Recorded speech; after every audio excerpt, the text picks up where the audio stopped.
Contact में रहें। आपको पता होना चाहिए कि आप क्या खा रहे हैं, आपकी डाइट चार्ट क्या है। और स्पेशली मुझे पता है बहुत सारे लोगों को बहुत अवेयरनेस है, बहुत पता है इन सब चीज़ों के बारे में। तो जो आपका डॉक्टर का है प्लीज़ उसके ऊपर लेकर उस चीज़ को लेकर चलिएगा, ना कि अपनी मर्जी से। हम लोग बहुत दफ़ा ऐसा हो रहा होता है क्योंकि ज़ाहिर है सामने इतनी सारी चीज़ें होती हैं तो दिल तो चाह रहा होता है, लेकिन कोशिश करें कि जो आपका डॉक्टर आपको समझा रहा है आप उस चीज़ को लेकर के अपने साथ चलें। और बाहर है वो आपको कुछ गलत नहीं बताएंगे, बिल्कुल से बताएंगे। मैंने बहुत सारे लोगों को ये कहते हुए सुना है कि लोग कहते हैं अरे डॉक्टर्स तो जी कहते रहते हैं, कहने दो, कोई ऐसी बात नहीं। ऐसा नहीं है, डॉक्टर ज़ाहिर है क्वालिफाइड होते हैं, वो आपको कोई चीज़ समझा रहे होते हैं तो आपकी सेहत के लिए बताते हैं। और आपकी सेहत अच्छी होगी तो हर चीज़ नॉर्मल होगी, अदरवाइज प्रॉब्लम हो जाएगी। चलिए जी अभी हम जाएंगे एक ब्रेक पे, ब्रेक के बाद जब वापस आएंगे तो प्रोफेसर ज़हरा हमारे साथ होंगे, हमारे साथ ही रहिएगा, कहीं मत जाइएगा। सुबह बखैर वाइब के साथ में।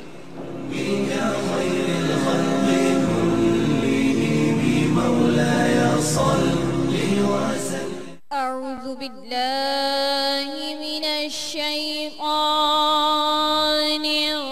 रजीम।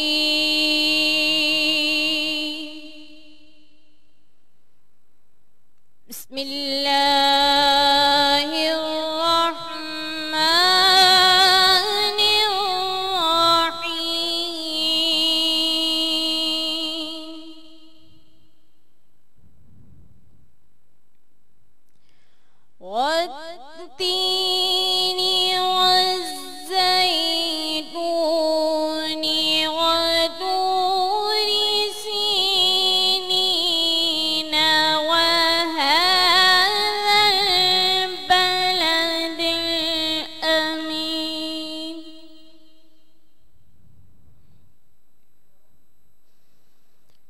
लक़द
अलैहिस्सलाहु बिअहकमिल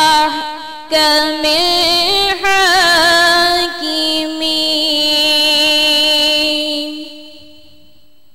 सदक़ल्लाहुल अज़ीम। बहुत ही खूबसूरत। वेलकम बैक जी, एक दफ़ा फिर आप सबको खुशामदीद करती हूँ सुबह बखैर वाइब के साथ में। और यकीनन आप सबकी सुबह बहुत अच्छी और बहुत ही खूबसूरत हो रही होगी। और अभी आपने क़िरात सुनी समीना से। समीना माशाल्लाह डे बाय बहुत अच्छा, बहुत अच्छी तरीके से तुम क़िरात करती हो, कैसा लगता है? बहुत अच्छा लगता है, बस पढ़ते वक्त बिल्कुल बहुत सुकून होता है, रूहानियत माशाल्लाह। हाँ, अल्लाह का दिया हुआ बहुत करम है बस। हाँ, और ये तुम्हारे पेरेंट्स का है कि उन्होंने इस डिसीजन लिया और तुमको एक हाफिज़ा बनाया। अच्छा, और स्पेशली मेरी वालिदा को शौक था कि मैं हाफ़िज़ कुरान बनूं। माशाल्लाह। हिफ्ज़ किया मैंने 11 साल की उम्र में। उसके बाद फिर मैंने तकरीबन 22-23 के करीब हाफ़िज़ा बनाई बच्चियाँ। अच्छा, टीचिंग की मैंने माशाल्लाह। 20 ईयर्स मैंने टीचिंग की है। अच्छा।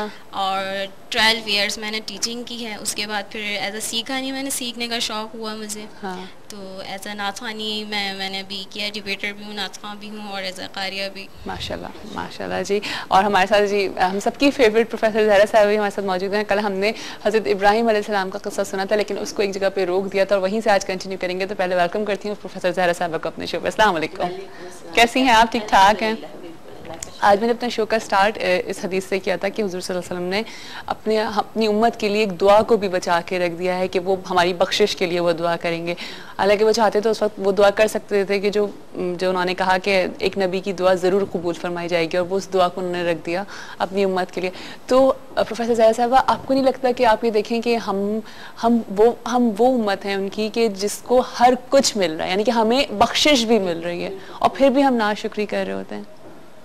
यही है इंसान का कि वो बहुत उजलत वाला है। हाँ, वो फौरन रिजल्ट चाहता है। सही।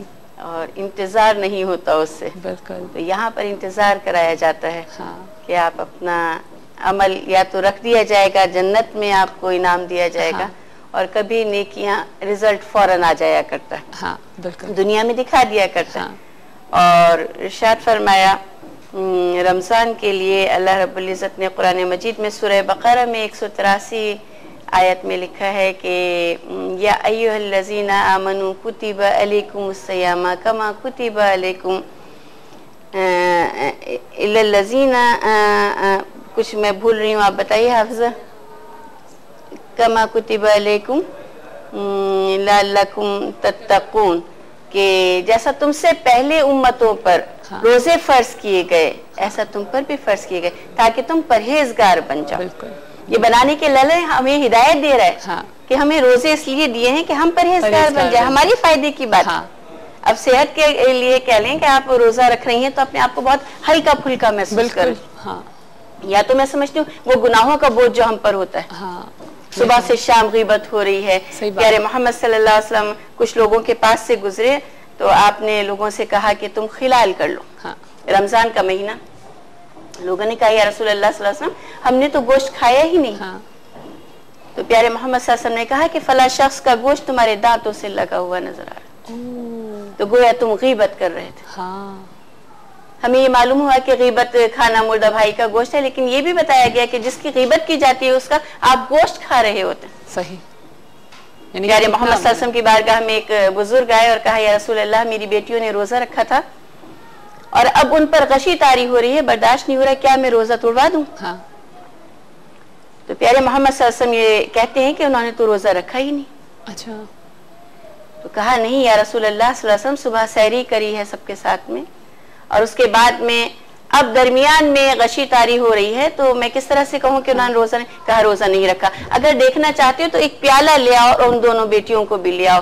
दोनों लड़कियां आई, प्यारे नबी सल्लल्लाहु अलैहि वसल्लम की बारगाह में प्याला पेश किया गया। अब अल्लाह के हबीब मोहम्मद सल्लल्लाहु अलैहि वसल्लम ये कहते हैं हलक में जरा उंगली तो डालो। उंगली डाली, कै हुई, अंदर से ताजा ताजा गोश्त बरामद हो। अच्छा। या रसूल अल्लाह ये क्या माजरा है, हम तो हालत रोजा में। कहा रोजा रख के तुम सारा दिन गीबत करते रहे।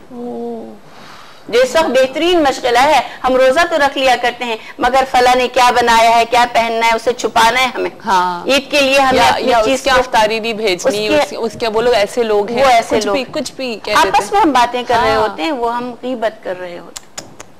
हमने आज तक पीठ पीछे शायद ही किसी की तारीफ की हो। बिल्कुल सही बात है। और जब हम किसी की पीठ पीछे तारीफ करते हैं तो पता नहीं ऐसा लगता है कि उसमें भी कंजूसी करके कर रहे होते हैं ना। मतलब हमारे ज़र्फ ही नहीं है कि हम किसी को अच्छा कह सकें, सिर्फ हम अपने आप ही को अच्छा समझते हैं। हाँ। और अल्लाह रब्बुल इज़्ज़त पसंद फरमाता है कि तुम तारीफ कर दिया करो, हौसला बढ़ जाया करता है।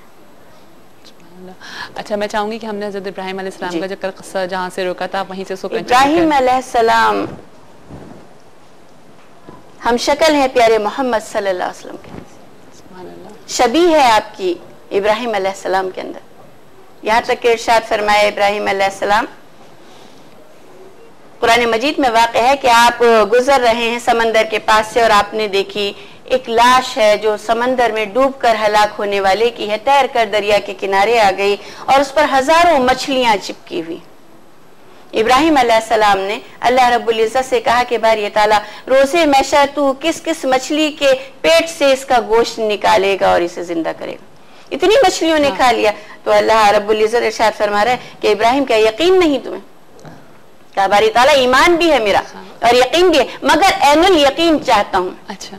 आंखों से देखकर यकीन कि दोबारा कैसे जिंदा करेगा। और फिर ये देखा कि जमीन के चरिंद आए और उन्होंने भी उस शख्स को नोच नोच के खाया, दरिंदों ने भी खाया। अब अल्लाह का नबी हैरान है कि बारी ताला रोजे महशर किस किस के पेट से इसका गोश्त निकालेगा और दोबारा जिंदा करेगा। अल्लाह रब्बुल इज्जत का हुक्म आया, इब्राहिम कुछ परिंदे अपने साथ हिला लो। अच्छा, 4 परिंदे अपने साथ हिला लो और फिर उन्हें कुर्बान करो, उनके सर 4 पहाड़ों की चोटियों पर रखना और उनके जिस्म का कीमा बना देना, सबको यकजान करना और फिर उन्हें आवाज देना और मेरी कुदरत देखना। इन्नल्लाह अला कुल्ली शैइन कदीर। इब्राहिम अलैहिस्सलाम ने ऐसे ही भी किया कि 4 परिंदे हिला लिए, जब बुलाते थे तो आ जाते थे। अच्छा। और वापस करते थे तो चले जाते थे। हाँ, अब अल्लाह का हुक्म है कि इन्हें जिबा कर दो। जिबा किया, सर पहाड़ों की चोटियों पर रखकर आ गए और बदन का कीमा बनाकर रख दिया। सही।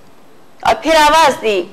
अल्लाह की क्या कुदरत है, क्या शान है कि वो परिंदे जिंदा हुए, उनका गोश्त अलहदा हुआ, सारे जानवर तैयार हुए, बेसर के परिंदे उड़ते हुए आए और अपने सरों के साथ जुड़ गए। और इब्राहिम अलैहिस्सलाम कहते हैं, बेशक इलाही तेरी कुदरत बड़ी। सुभान अल्लाह, ये सारे मौजज़ात हमें दिखाए गए हैं। अल्लाह ने अपनी कुदरत दिखाई कि देखो मैं इस तरह से तुम्हें दिखा सकता हूँ। ये उज़ैर अलैहिस्सलाम के वाक़यात में भी लिखा है कि उज़ैर अलैहिस्सलाम एक ऐसी बस्ती के पास से गुजरे हैं, कुरान मजीद पढ़ रही हूं मैं, एक ऐसी बस्ती के पास से गुजरे जहाँ अजाब नाजिल हुआ था। अल्लाह का हुक्म है जहाँ अजाब आया करते वहां से जल्दी से निकल जाया करो, सही, कहीं उसके असरात तुम पर ना जाए। उज़ैर अलैहिस्सलाम ने देखा कि वहां लोगों की हड्डियां पड़ी हुई। तो अल्लाह के नबी ये कहते हैं कि बारी ताला भला तू कैसे जिंदा करेगा इन हड्डियों को जो बेजान हैं। और आपने हाथ में उठाकर देखा तो भुरभुरी हो गई थी, हाथ से निकल गई। अच्छा। इंसानी हड्डी हाथ से निकल गई। आप हैरान है बारी ताला कैसे दोबारा जिंदा करेगा। उज़ैर क्या यकीन नहीं? यकीन है बारी ताला, मगर देखना चाहता हूँ। उज़ैर अलैहिस्सलाम को नींद आ गई, आप सो गए और जब दोबारा आंख खुली है उज़ैर अलैहिस्सलाम की तो आप ये कहते हैं कि बारी ताला मैं कितनी देर सोए? अरब ने पूछा उज़ैर कितनी देर सोए? कहा सुबह से शाम तक या एक दिन? कहा नहीं उज़ैर हमने तुम्हें 100 साल सुलाया था। बिल्कुल, हमने तुम्हें 100 साल सुलाया और तुम कुदरत देखना चाहते हो। सवाल ये क्या था कि कैसे जिंदा करेगा? अपने नाश्ते को देखो जो तरोताजा रखा हुआ, नाश्ता तरोताजा रखा है और आप जिस सवारी पर सवार होकर आए थे उसकी हड्डियां बिखरी पड़ी। अब अल्लाह का नबी देखना चाहता है बारी ताला कैसे गधे की थी। जी, गधे की हड्डियां बिखरी पड़ी। और कहते हैं कि जब हम नींद से बेदार होते हैं या हम कहीं जाते हैं और वापस आते हैं तो घर में जाके अपने बच्चों को ढूंढा करते हैं। जी हाँ। 100 साल सोए हैं उज़ैर अलैहिस्सलाम और जब बेदार हुए तो उन्हें अपना घर याद आ रहा है। हाँ। जाएंगे कैसे? सवारी तो बिखरी पड़ी हुई। हाँ। उज़ैर देखना चाहते हो? तुम बेइज़्निल्लाह अल्लाह के हुक्म से खड़ा हो जा। और हड्डियां खड़ी हुई उस जानवर की और गोश्त आया और खा लाई और अपने मालिक को देखकर वो हिनहिनाने लगा, पहचान गया। हम सोकर उठते हैं, उस रब का शुक्र अदा नहीं करते जिसका करने का हुक्म आया। और वो अपने मालिक को देख रहा है, गधा अपने मालिक को देख रहा है, अल्लाह के नबी को देख रहा है और वो हिनहिना रहा है, गोया शुक्रिया अदा कर रहा है। सवार हुए, अपने घर पहुंचे। उज़ैर अलैहिस्सलाम 100 साल बाद अपने घर पहुंचे। गलियां बदल गई, नक्शे बदल गए। बिल्कुल, 100 साल बाद लोगों ने पहचानने से इनकार कर दिया। आपने दकुल बाब किया, दरवाजे से अंदर आवाज आई, कौन है? कहा इस घर का मालिक है, नबी है अल्लाह का उज़ैर। कहा उसे तो गए हुए 100 साल गुजर गए। अल्लाह अपनी बात की यकीन दहानी करा रहा है। उज़ैर अलैहिस्सलाम को गए 100 साल हो गए, तुम रूप बदल कर कोई आए हो। कहा नहीं बांदी, मैं तुम्हारी आवाज पहचान गया, दरवाजा खोलो, मैं अल्लाह का नबी उज़ैर हूँ। तो बांदी कहती है उज़ैर 100 साल में मेरी आंखों की बीनाई चली गई, मेरे घुटनों की ताकत चली गई। आप अल्लाह के नबी हैं, दुआ मांगिए कि अल्लाह रब्बुल इज्जत मुझे रोशनी अता फरमा दे। उज़ैर अलैहिस्सलाम ने दुआ मांगी हाथ उठाकर और ये ताला आंखों में रोशनी अता फरमा। रब ने उसी वक्त आंखों को रोशन कर दी। सुभान अल्लाह। कहती है उज़ैर अलैहिस्सलाम मेरे घुटनों में चलने की ताकत नहीं, दुआ तो करें कि मेरी टांगों में ताकत आ जाए। मैं आज ये कहती हूं इलाही आलम जिसकी निगाह कमजोर हो उसे ऐसी रोशनी अता फरमा।